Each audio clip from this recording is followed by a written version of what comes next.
Olá, olá a todos e todas, sejam bem-vindos à segunda edição da FlipF, Festa Literária Internacional da Praia do Forte. Nessa edição, em formato virtual, com mais de 100 atividades, entre mesas literárias, oficinas, apresentações artísticas, programações infantis, saraus, batalha de slam, conversas com autores e autoras e lançamentos de livros. A segunda FlipF está com toda a sua programação no site, né, flipf.com.br. E esse espaço que chamamos de Rede de Livros é uma homenagem, né, aos pescadores da Praia do Forte, que nos encantam com suas redes ao mar. Rede também que nos remete às conexões, nesse caso, interligando os autores e autoras ao público leitor, incentivando a ampliar esse contato e o apreço pela leitura, né? A segunda FlipF é uma realização da Trevo Produções e da Gabiroba Cultural e tem a LDM como livraria oficial do evento. O projeto conta com apoio financeiro do Estado da Bahia, através da Secretaria de Cultura e da Fundação Pedro Calmon, Programa Aldir Blanc Bahia, via Lei Aldir Blanc, direcionada pela Secretaria Especial da Cultura do Ministério do Turismo, Governo Federal. Agora a gente vai convidar a escritora carioca, Sônia Rosa. Olá, Sônia. Tudo Olá, bem? tudo bem? Boa noite, uma alegria estar aí nesse lugar maravilhoso. Mesmo que virtualmente, eu já me sinto na Praia do Forte. Obrigada por ter aceitado o nosso convite, por estar participando Imagina, aqui da programação. imagina. Então, minha gente, Sônia Rosa, né? Ela nasceu no Rio de Janeiro, na cidade, né, do Rio de Janeiro. Ela é Sim. escritora, contadora de histórias, professora e pedagoga. Trabalhou Uhum. durante 30 anos na rede pública municipal de ensino, na cidade do Rio. Fez pós-graduação em África, Brasil, Laços e Diferenças, e também em Teorias e Práticas da Leitura, na PUC do Rio de Janeiro. E sua experiência profissional no campo literário começou em 93, quando ela foi contadora de histórias oficial da Brinquedoteca do Museu da República.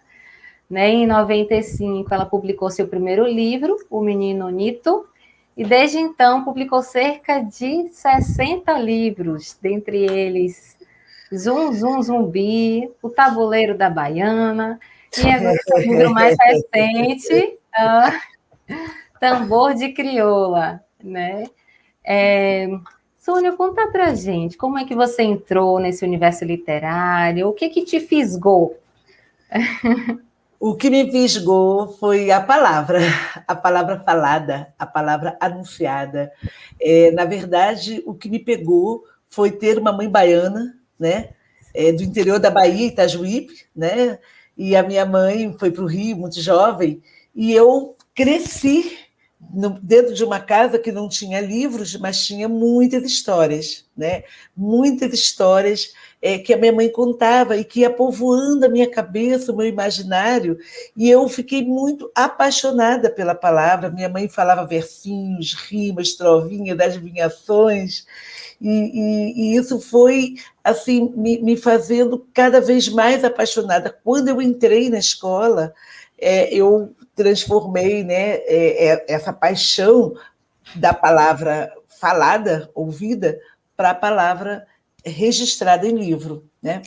E aí o tempo foi passando e eu cada vez mais envolvida com a leitura, com as histórias, comecei a fazer poesias, mas, sabe, Vanessa, eu nunca pensei na minha vida de ser escritora, né?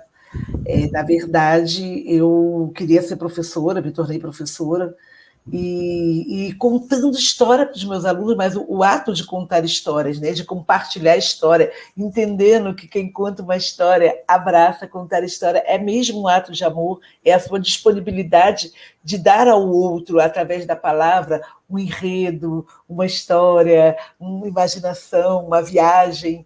Então, eu fazia isso com os meus alunos, trabalhei muito com alfabetização, e todo dia eu trabalhava não, contava uma história, né, para os meus alunos. E um dia eu resolvi escrever as histórias. Registrar, né?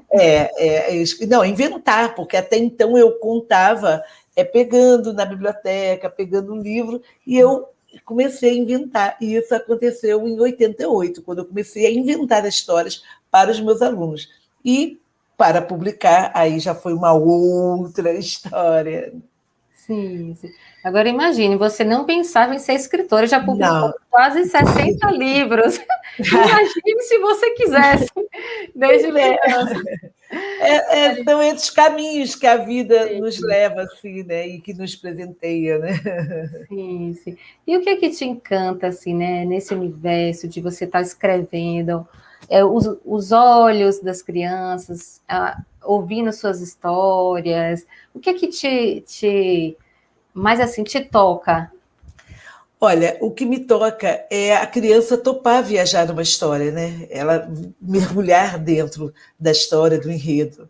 E eu tenho já desde o meu primeiro livro, que é O Menino Nito, que é a história de um menino negro protagonista, que eu escrevi em 88 e publiquei em 95, Sim, é que eu já tive assim um apreço de colocar dentro das minhas histórias a representatividade negra positiva, o protagonismo negro, por uma questão identitária, como mulher negra, de uma família negra. Então, eu coloquei dentro dos meus textos personagens tal qual, tal quais meus irmãos, meus alunos, meus vizinhos. Então, isso, para mim, tem um valor assim especial, porque além de eu oferecer para os meus leitores, para as minhas crianças leitoras, essa possibilidade de viajar, de ouvir, né, de dialogar com outras possibilidades de histórias imaginativas, eu também ofereço a experiência com a diversidade racial, e que isso é muito importante, né? E como professora,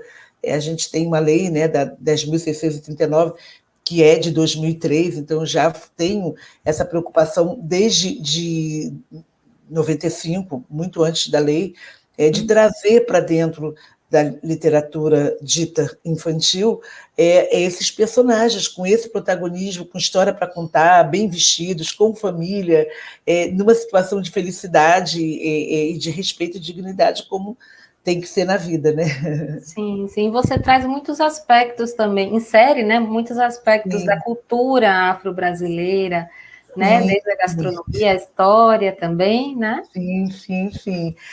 Na verdade, eu comecei pelo Nito, que não foi assim como uma militância de trazer um menino protagonista negro para contar uma história de um menino que engole choro. Na verdade, o que aconteceu é que eu achei, entre aspas, né, muito natural que eu colocasse dentro das minhas histórias a minha ambiência, os meus alunos, a minha família, os meus irmãos, mas isso deu para mim um compromisso, né, fazendo a minha estreia na literatura, de ser uma escritora de um protagonista negro, deu um compromisso, uma responsabilidade de estudos. E desde então eu tenho me aprofundado nos estudos até chegar ao mestrado. Eu tenho 3 anos 2 anos que eu concluí um mestrado em relações étnico-raciais, para que eu pudesse aprofundar mais sobre essa temática e que os meus livros eles tivessem esse conhecimento, essa fundamentação. E eu tenho um trabalho muito voltado para a questão não só das manifestações, como é o caso, né, do tambor de crioula, que é o que a gente está aqui, Sim, né, sim. falando especialmente, né, que é um livro muito importante para mim, porque é uma dança ancestral maranhense. Então, eu já vinha trazendo com a minha coleção Lembranças Africanas a capoeira, o maracatu, né, a capoeira, o maracatu, o jongo, e aí eu trago o tambor de crioula, que é essa dança ancestral africana, que é uma dança que acontece nos quilombos, né, hoje nas comunidades quilombolas, e eu venho, como eu disse, trilhando nesse caminho, trazendo os heróis, o Zum Zum Zumbi, que é a história de Zumbi dos Palmares, trazendo o Dragão do Mar, que é um personagem negro do Ceará, que fez a greve dos jangadeiros, um herói negro importante, pouco conhecido. Também Esperança Garcia, que é uma heroína piauiense, negra, que escreveu uma carta em 1770. Então, são esses personagens que eu trago para a minha literatura exatamente para o fortalecimento dessa identidade negra, dessas histórias negras, muitas vezes desconhecidas, né, de muitos professores, e assim, isso não tem a ver com a lei, isso tem a ver com o meu compromisso e a minha responsabilidade de oferecer aos meus leitores outras possibilidades de histórias na perspectiva de uma ampliação do conhecimento de mundo, porque não tem o objetivo de ensinar, porque a literatura ela não tem esse objetivo de ensinar, ela tem o objetivo mesmo de pensar sobre a vida, sobre a existência, né? Sim, sim. E pensando pelo aspecto assim mais lúdico, mais fantasioso, assim, seu livro do Tambor de Crioula, que é uma narrativa em versos, né? Como é que Sim. você carrega os leitores para dentro da roda? Então, eu já contei aqui, né, que eu fui encantada com as rimas, com as trovas, né, com os brinquedos cantados que a minha mãe contava para mim, trazendo, né, com esses mistérios baianos. Então, eu cresci nessa pegada. E eu, logo assim que eu fui começando a ter uma intimidade maior com a escrita, né, eu comecei a fazer poesias. E quem tem a oportunidade de me ler vai ver que eu sou muito poética dentro das minhas prosas, né? Eu digo que são prosas poéticas que eu escrevo. E no Tambor de Crioula não foi diferente, porque o Tambor de Crioula eu relato uma experiência que eu vivenciei no Maranhão, porque a minha literatura tem me possibilitado viajar pelo Brasil, né, para conversar com os professores, com os alunos, com as crianças, contar a história. E eu estive no evento e acabei indo para uma comunidade remanescente, né, quilombola, onde fizeram um tambor de crioula para mim. E eu dancei, foi a minha primeira experiência em 2016. Eu fiquei louca, porque eu sou apaixonada pelo batuque, pelo tambor, é algo que mexe com a minha alma, sabe? Assim, vai além do meu controle, vamos dizer assim. Então, foi uma experiência divina. Eu nunca tinha dançado o tambor de crioula, já tinha dançado o maracatu, já tinha dançado o jogo, mas o tambor de crioula dentro do Maranhão foi maravilhoso. E eu relatei, né? Eu relatei essa experiência, desse amor, do que eu vi, do que eu senti. Não foi um trabalho de pesquisa, de campo, que eu estava com a ideia, não, eu vou lá, vou pegar. Nada disso, foi algo que emergiu naturalmente. Eu estava num evento literário, inaugurando uma biblioteca como escritora, e aí teve uma apresentação do Tambor de Crioula, eu fiquei louca com o tambor, as pessoas perceberam, me convidaram para essa roda, eu fui, e eu vivenciei essa experiência, e eu conto no livro em versos. E eu, se você depois me permitiu, até claro, com certeza. Com certeza. E só uma dúvida, essas pessoas, né, esse grupo, não sei se era um grupo cultural específico, né?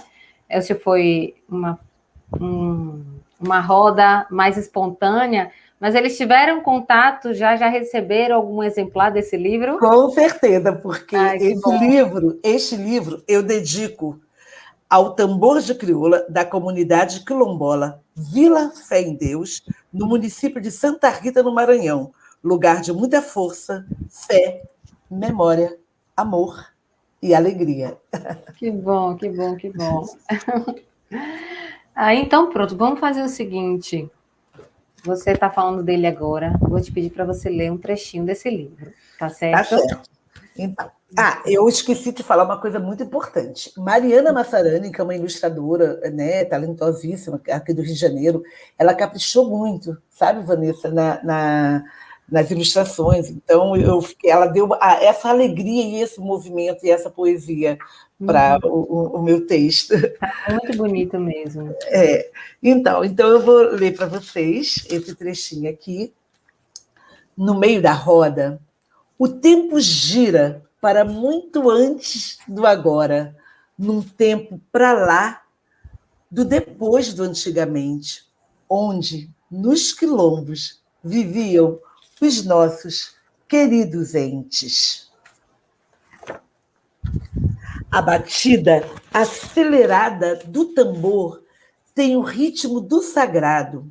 O toque frenético do tambor é mestre e poeta.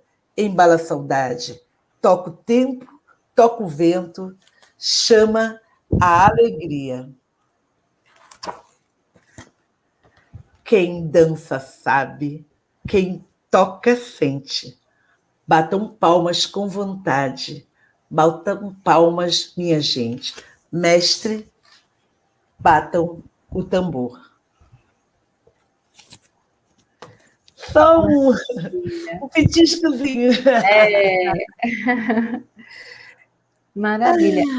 E o tambor de crioula foi declarado, né, em 2007, Isso, com patrimônio patrimônio cultural, sim, sim, sim. cultural brasileiro, né? Verdade, para o IFAM. Muito E bom. eu esqueci de falar uma coisa muito importante. Esse livro é da editora Projeto. Sim. Então, todo livro ele é um conjunto de mãos e de sentimentos, né? Então, a editora, na pessoa da Anete, foi muito cuidadosa na concepção do livro como livro, né? De direcionar, de coordenar a concepção do objeto livro, com muita sensibilidade, junto com as ilustrações da Mariana, harmonizando com os meus textos. Então, a editora Projeto fez um trabalho muito interessante e que eu fiquei muito feliz, né? Então, eu sou a pessoa de várias editoras, com vários contatos com as editoras por conta dos meus livros, eu tenho livros em várias editoras, mas eu quero ressaltar o cuidado interessante que o Tambor do Crioula, que esse livro teve com a editora, que valorizou tanto no aspecto das imagens, do tamanho do livro, da letra, como você disse, ele chama o leitor, né, para esse sentimento de vivenciar através das palavras, né, e através da imaginação, a roda do tambor de crioula, né? Então, isso que é o bacana da literatura, essa possibilidade de você se deslocar e vivenciar outras experiências sem sair do lugar, né? Agregando conhecimento para você. Isso é muito bom. E que bom que você está podendo, né, levar um pouquinho dessas experiências, dessas vivências, né, essas referências culturais do nosso Sim, país, né, que ele é tão rico, tão diverso, muito, muito, e, verdade. e tem uma cultura, assim, incrível, né, você encontra em qualquer cantinho, né, em qualquer município, tem aquelas referências culturais, coisas que não podem ser esquecidas, né? Que bom que você está De aí jeito nenhum. contribuindo para esses registros. Muito bom. Eu agora está chegando nesse momento, está na gráfica, nesse momento, o meu livro A Bela Adormecida do Samba, que é um livro, que é um clássico, um reconto de um clássico infantil, que é A Bela Adormecida, que eu faço ambiência aqui no Rio de Janeiro. Então, ficou muito Que bacana, né? É pela editora Mava, que ela tem aquele trabalho voltado para colocar personagens negros dentro dos clássicos infantis, que é uma linha muito bacana, e A Bela Adormecida do Samba, ela é uma filha de uma porta-bandeira e de um mestre-sala, né? Quer dizer, a realeza do samba. ótimo. Você tem mais de quase 60 livros, né, publicados. É Então, eu vou lhe verdade. perguntar especificamente, para quem quiser encontrar o tambor de crioula, como é que faz Claro, para lógico. Então, conseguir? pode ir da editora Projeto, no site da editora, né, que é tranquilo, e também nas livrarias e nos sites de compras de livros mesmo pela Sim, internet, que é muito fácil comprar, né? Então, como sim. você mesmo disse, eu tenho muitos livros, mas esse momento é o momento do É o Tambor de Crioula, que é um livro assim muito querido e muito alegre, e muito colorido e muito poético. Que bom, tá muito lindo ele, parabéns. Obrigada, muito E que vem obrigada. os próximos, né? Opa! Boa sorte, um grande beijo. Muito, muito obrigada, viva a literatura, que ela seja sempre o nosso guia. Muito Com obrigada, Vanessa. certeza. Muito Obrigada. Tchau, obrigada, tchau. obrigada. Tchau, tchau, gente. Obrigada. E agora, minha gente, vamos convidar aqui o escritor Manuel Passos. Olá. Olá, Olá, Manuel. Tudo bem? tudo bem? Seja bem-vindo, né, à segunda FlipF. Obrigada aqui por participar também dessa programação aqui da Rede de Livros, que é o espaço voltado para os bate-papos com autores e autoras e para os lançamentos de livros, né? Então, Manuel Passos Pereira, também conhecido como Manuca, né? Exatamente. Então, Manuca é escritor, historiador, baiano de Cachoeira, né? É bacharel em História pela UFBA e mestre em História e Patrimônio pela Universidade do Porto, em Portugal, né? Publicou diversos artigos, contos, crônicas, como Nós e a Polícia, Reflexões Filosóficas de Calixto. Organizou e atualizou o livro Memória Topográfica, Histórica, Comercial e Política da Vila da Cachoeira, da província da Bahia, de José Joaquim de Almeida Arnzal. E seu mais recente livro, né, O Recôncavo Negro, História, Personagens e Cultura. Manuca, explica um pouquinho para a gente como é a relação do escritor, historiador Manuca com a cidade histórica de Cachoeira. Como é a sua relação com a cidade? Eu tive o privilégio de ser, né, em uma cidade histórica, né, que é patrimônio, monumento nacional, né, é uma cidade que já deveria ser tombada pela Unesco, né, como patrimônio da humanidade, né, que ela exala a história, né, em todos os cantos, né, todas as ruas, né, é uma cidade belíssima, sabe? Eu acho que não é só o patrimônio construído, também tem o patrimônio intangível, o patrimônio imaterial. Hoje tem uma universidade, a Universidade Federal do Rio, né?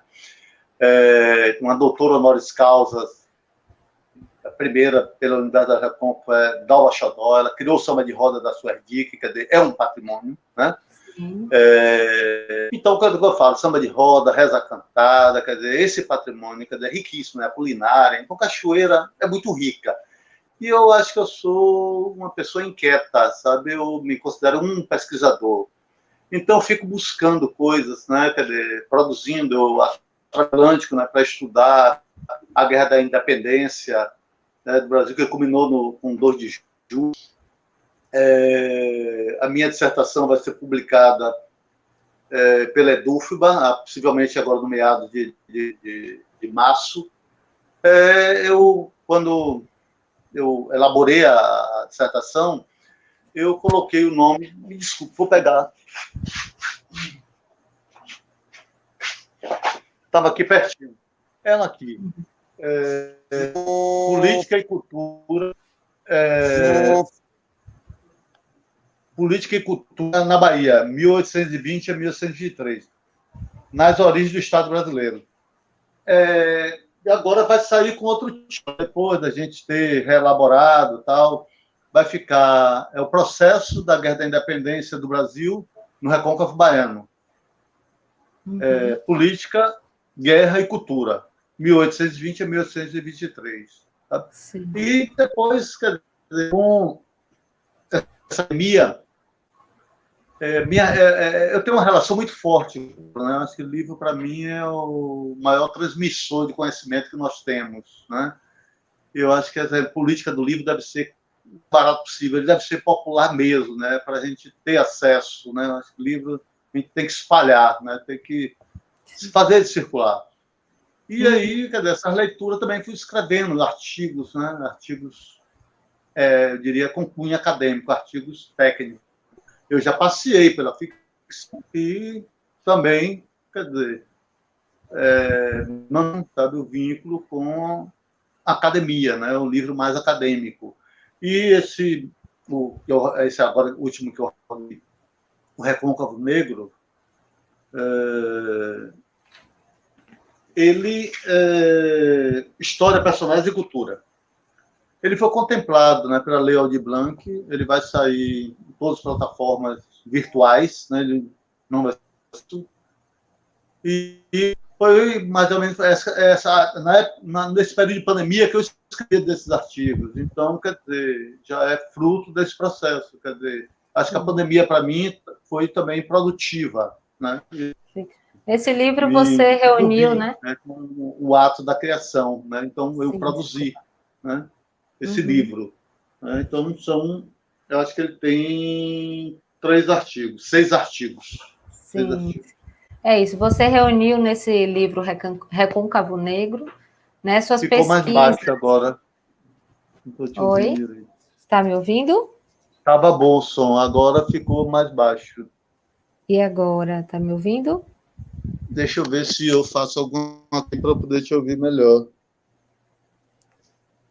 Oi.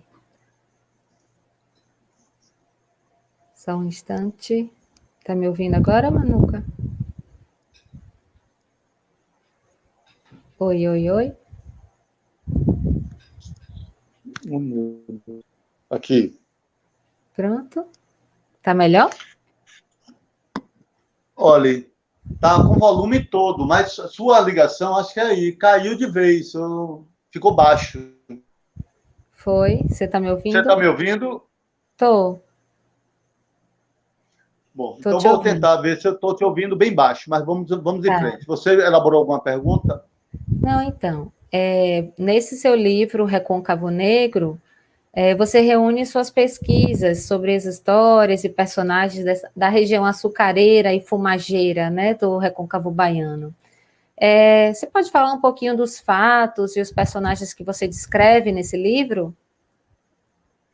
E eu escolhi, por exemplo, tem um personagem cachoeirano chamado André Rebouças, né?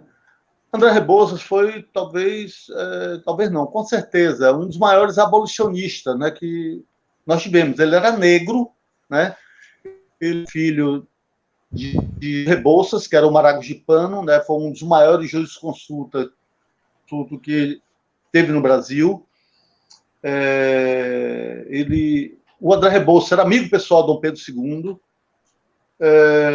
Agora, além dele ser um abolicionista, ele era um reformador social. Quer dizer, o que eu acho bacana nisso é que, além dele preconizar a abolição da escravatura, ele também preconizar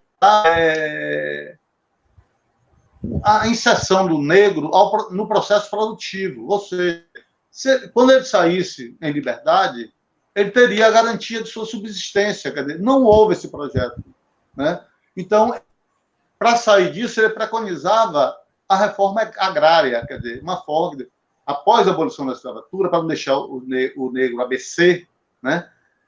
Ele seria conduzido, seria doado lotes de terras, né, a eles, né, e eles iriam produzir, teria a sua subsistência.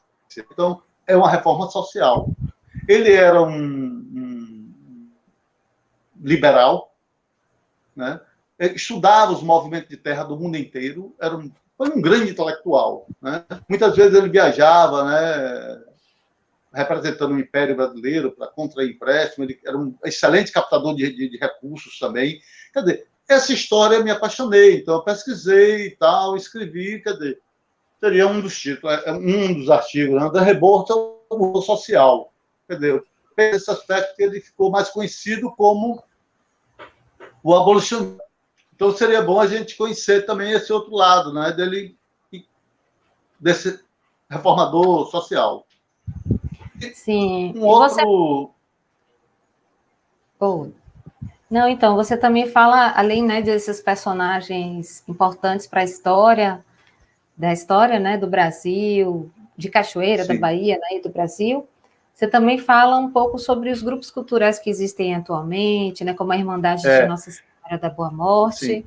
Também de Mateus Aleluia, né, que fazia parte dos grupos Mateus Chicoanos. Aleluia, exatamente. Né, assim, fala um pouquinho, assim, como você, em qual aspecto, né, que você fala sobre esse grupo, esse personagem, essa personalidade, né, da música baiana de Cachoeira. Você está falando do Mateus Aleluia, né? Mateus, sim, também. Mateus, ele deu uma contribuição muito grande para a popular brasileira. Ele mudou, sabe? Quer dizer, Mateus, quando ele fazia parte do grupo Chicoães, né? Era um trio, né, que um vocal fabuloso, né? Quando ele entrou, ele introduziu, praticamente foi ele, né, essa vertente, né, da musicalidade ancestral africana, quer dizer, da religiosidade africana, quer dizer, do candomblé. Ele adorava os coros, né, que existem do candomblé, né, o rum, pi, esqueci o nome do outro. Em suma, a percussão, né? E ele pegou a temática, né, dos orixás, uns em 15, sabe? Quer dizer, dessa própria religiosidade. Sabe? E isso ele projetou, né? Eu acho que a Bahia, quer dizer, o Recôncavo, para o planeta. Ele, nas pesquisas, né, que ele fazendo, ele viajou para a África, né, com um dos componentes Dadinho, né? Dadinho faleceu, só tem ele agora aqui. Sim. E lá ele ficou 20 anos, ele casou, teve filhos, né? Tem uma filha dele, hoje mora na Espanha. Ela canta também, tem uma voz belíssima também, sabe? E treinada por Mateus, imagine, né? A interpretação dela é fantástica também. E Mateus tem aquela voz, né? Se lembra um pouco Dorival Caymmi. Ao mesmo tempo que tem essa voz, sabe? Ele consegue dar um agudo fantástico, sabe? Então, ele viaja, tem uma tonalidade, rapaz, que você fica impressionado, né? E cada vez mais, quer dizer, essa figura tranquila, é um indivíduo de muita fé, né? Ele vem, está trabalhando, né? Está fazendo agora, fez o terceiro CD dele, quer dizer, solo, né? Quer dizer, depois, pós os Chicões, né? Então, sempre uma surpresa, né? Ele fez Fogueira Doce, Os Cinco Sentidos, que não lembro o nome, sabe? Acho que deve estar aqui no artigo, sabe? Então, é uma figura também, que ele vem sempre, né? Pesquisando, reelaborando, sabe? Reinterpretando, sabe? A vida. É um grande intelectual. Ele viajou muito pela África, ele conhece tudo, né? Os países africanos, do continente africano, de modo geral, né? As línguas. Se você chegar só em Angola, Angola tem mais de 400 idiomas, não é? Fala o português, oficialmente. Mas tem um quibundo, tem uma série de idiomas, né? Que Mateus sabia, e ele, sabe, mergulhou nessa cultura, absorveu, né? Então, ele traduz tudo isso, sabe? Então, é incorporada a música popular brasileira. Então, isso é mais ainda, né? O que a gente chama de música popular brasileira. Então, ele criou um projeto, Palestra Litero-Musical Afro-Barroco. E ele me convidou. E fizemos algumas versões. Ele cantava, a gente passava uma pequena parte, né, de um filme, sabe? Uma temática negra, assim, com a boa morte, o preconceito, o racismo, etc. E depois ele me chamava e a gente começava a falar sobre a cultura negra, sabe? Ele vinha, participava também, ele voltava a cantar, eu ficava intercalando, né? Um pouquinho de cinema, música e palestra, né? A gente chegou a levar até o Rio de Janeiro, sabe? Acho que foi no teatro do Senac, sabe? Mas aqui, em Salvador, Recôncavo, a gente curte, sabe? Esse projeto, sabe? A cidade de Caxambu, Santa Amaro, São Francisco do Conde e alguns bairros aqui de Salvador, sabe? Eu acho que fez um projeto com a prefeitura, acho que na época que João Henrique era prefeito, que circulou em algumas escolas municipais, sabe? Era bem educativo, palestra litero-musical afro-barroco. Então, toda herança afro-barroca, né? O africano e o barroco, idade católica, forte. E Mateus já cantou em coro, né? De igreja também, né? Então, traz uma experiência assim. E sobre a Irmandade da Boa Morte, como é que você fala no seu artigo, né, que você traz para esse livro? Fala a Irmandade Nacional da Boa Morte. Isso, É porque eu estou te ouvindo bem baixo, caiu completamente aqui o som, e não é o volume do meu celular, não sei o que é que houve, eu não conseguia, não é aqui.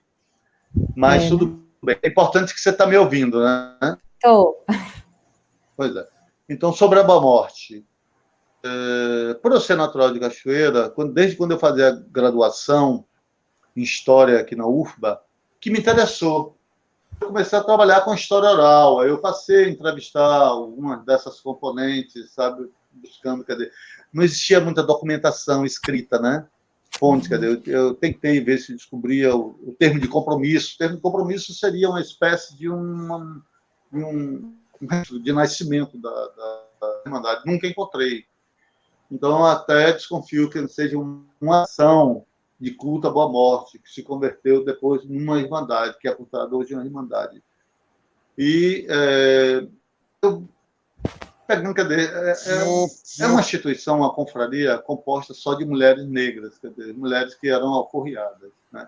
Elas vivenciaram essa mazela da escravidão, é um episódio lamentável, né, na nossa história dura. E elas fizeram, quer dizer, quando elas entraram em contato, quer dizer, com a religião católica, a noção de uma morte, elas compararam a escravidão à morte e fizeram a promessa a Nossa Senhora para livrar elas da morte, ou seja, da escravidão. Então, elas dizem que é uma graça alcançada, né? Porque hoje não existe escravidão, existe um preconceito. Acho que ainda não conseguiu isso ser destruído. Acho que a luta tem que continuar. Sim. E aí, eu peguei bastante histórico. Suponho que ela tenha sido criada, acredito mais ou menos de 20 a 1830, sabe, o surgimento dela, sabe? Ela foi criada muito num terreiro, principalmente por um terreiro de candomblé jeje, né, que ocupavam os oguns. Hoje a maioria dos componentes todas, sabe, da vertente candomblé nagô, sabe, não é mais jeje, sabe? Eu acho que todas elas têm axé mesmo, sabe? Então tem os exercitismo. E elas tiveram uma função, né, instituição religiosa revolucionária, que elas faziam campanha, era uma luta, né, campanha, né, de dinheiro para comprar alforrias. Quer dizer, quando você tira, né, um outro, né, do estado de escravizado, né, e liberta, eu acho que é um ato político. Então, elas eram extremamente revolucionárias, né? Desde a época. Elas davam escravos fujões, quer dizer, estavam, né, na surdina, né, contra a escravidão. Elas percebiam as brechas, né, que o sistema dava e elas atuavam, né? Se dava, sabe, para elas venderem o doce ou fazer alguma campanha no comércio para arrecadar grana, é porque tinha essa brecha, o sistema dava. E esse dinheiro era canalizado para ajudar o outro, sabe? Quer dizer, sempre contra o sistema escravista, sabe? Então, é uma instituição fantástica. E aí tem... aconteceu aqui no Salvador, no ano o Congresso de História Oral do Nordeste. Eu apresentei um trabalho sobre a morte. Depois, quando eu fui para estudar no Porto, aí tinha uma disciplina, lá eles chamam de unidade curricular, de museologia. Aí eu peguei esse trabalho que eu tinha feito, né, sobre a Boa Morte, eu readaptei, ampliei, modifiquei e apresentei nessa. Quando eu peguei ele, dei outra roupagem. Eu já retrabalhei ele para publicar, sabe, nesse livro Recôncavo Negro. E aí o nome está mais ou menos Irmandade Nossa Boa Morte Cachoeira, Tradição, Cultura e Turismo. Então, eu acrescentei esse elemento do turismo, que é um vetor de atração turística, né? Atrai, né? Principalmente, quer dizer, o turista de qualidade, aquele turista americano que vem com dólar, tem dinheiro, que compra obra de arte, né? Que faz circular o dinheiro na cidade. Quer dizer, é essa confraria, sabe, que gera desenvolvimento na cidade. Sabe? Então, todos esses aspectos que nós discutimos, sabe, com da Boa Morte, né? Esse artigo da Boa Morte. Sim. Então, Cachoeira, Recôncavo Baiano, é um celeiro cultural, assim, tem muita história, teve uma participação importante na independência, né, no movimento de independência da Bahia, do Brasil, né?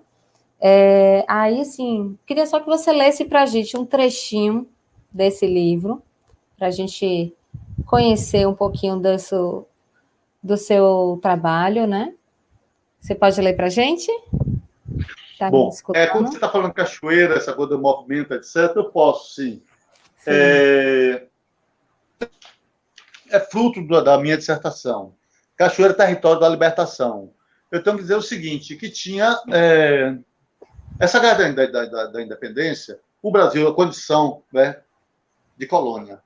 Depois, com a chegada da família real em 1808, abortos, aí com o Congresso de Viena em 1815, o Brasil passa a ser, né, parte do reino de Portugal Algarves, né, aí perde o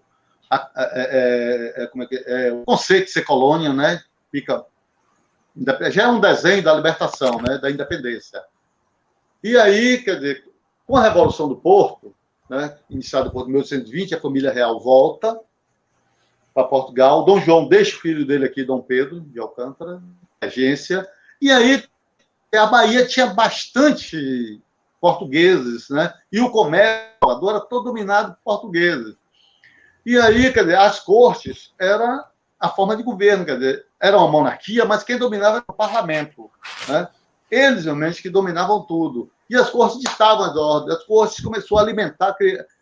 O principal posto de governo aqui da Bahia era o governador das armas. As cortes colocou um português, Madeira de Melo. Isso criou conflitos com os baianos, né? Lisboa ficava as cortes, era o núcleo de poder. A regência ficava no Rio de Janeiro, era o núcleo. O governo das armas, em Salvador, era o núcleo de poder. A maioria dos baianos emigraram para o Recôncavo, para Cachoeira. Lá encaixaram, né, um governo provisório, outro núcleo de poder. Então, eram 4 núcleos de poder: Lisboa, Rio de Janeiro, Salvador e Cachoeira. Então, Cachoeira era a sede do governo rebelde. Sabe? Isso foi importantíssimo, onde concentrou toda a administração, sabe, da guerra dos portugueses, que resultou na expulsão dele no 2 de julho. Então, isso é fantástico. Então, Cachoeira representa isso. Quer dizer, Cachoeira é recôncavo. Essa guerra foi no recôncavo, né? Então, uniu todas as vilas do recôncavo. Cachoeira, Santa Maria, São Francisco do Conde, sabe? Tudo, formaram diversos pelotões, sabe? Tudo em torno. Quer dizer, que a gente bloqueou a Baía do Santo por terra e mar. Então, a guerra foi ganha com esse bloqueio, né? Foi a fome contra a doença, tá? Afetou também a gente, destruiu a economia do recôncavo, falar agricultura, tá? Mas a gente fez com que eles não tivessem acesso, quer dizer, à alimentação. Não houve outra saída, tiveram que recuar e foram embora. Então, quando o Exército Libertador entrou na cidade, a cidade estava abandonada. Então, o nosso exército era um grupo também de maltrapilho, era como se fosse um exército de Branca Leone, sabe? Entrando vitorioso, sabe? Então, é o que a gente comemora. Eu gosto da comemoração. A comemoração do 2 de julho eu acho democrática, é fantástica. É um palco de todas as expressões, todo mundo pode se expressar. Quer dizer, os negros, as lésbicas, sabe? Os protestantes, os católicos, seja de que vertente for, sabe? Os políticos, sabe? Tudo, quer dizer, você pode se expressar de qualquer forma, sabe? Tudo é bem-vindo, sabe? E tem os caboclos, né, comemorativos. Tem os caboclos comemorativos que você também cita no livro, né? Exatamente, exatamente. Sim. Então, você quer que eu leia sobre uma parte... Um trechinho do livro, só para a gente conhecer. Eu não ouvi. Leia um trechinho do livro. Certo. Um trechinho, consegue? Tá me ouvindo?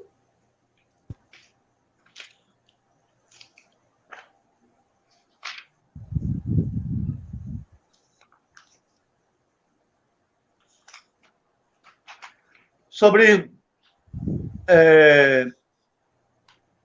Cachoeira, território de libertação. 25 de junho foi o início da guerra que ocorreu em Cachoeira e terminou no 2 de julho. Então, 25 de junho é a data magna de Cachoeira. Aí está aqui. Hoje, o 25 de junho é considerada a data magna de Cachoeira, sendo comemorada todos os anos com desfile cívico, semelhante às comemorações do 2 de julho em Salvador, com a participação dos caboclos, filarmônicas, escolas e comunidade. Atendendo o clamor popular da população, a então deputada Alice da Mata apresentou o projeto de lei número 11.703/99, que transfere, neste dia, a capital da Bahia para Cachoeira, em reconhecimento a esta data como patrimônio cultural intangível da Bahia. Este projeto foi sancionado pelo governador Jacques Wagner, disposto na lei número 10.605, em 24 de setembro de 2007. Reconhece um importante episódio que influenciou a formação do Estado brasileiro. Quer dizer,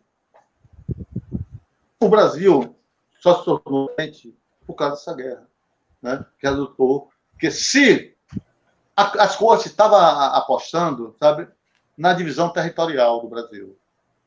Se a gente não tivesse os portugueses, talvez a Bahia fosse uma outra nação.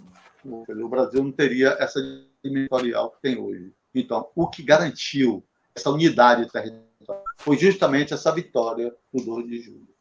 Tá, então, tá bom.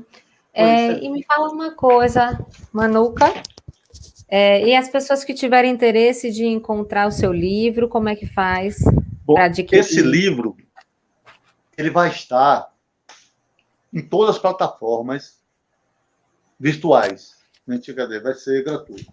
Sabe? Eu passo aqui. Esse é de contos e crônicas. Tá dando para ver aí? Tá, um pouquinho. Tá dando?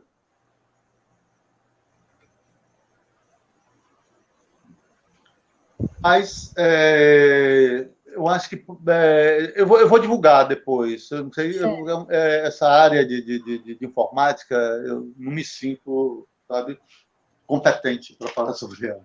Tranquilo. Mas tem alguém que vai cuidar disso, de colocar no máximo possível à disposição de todos. E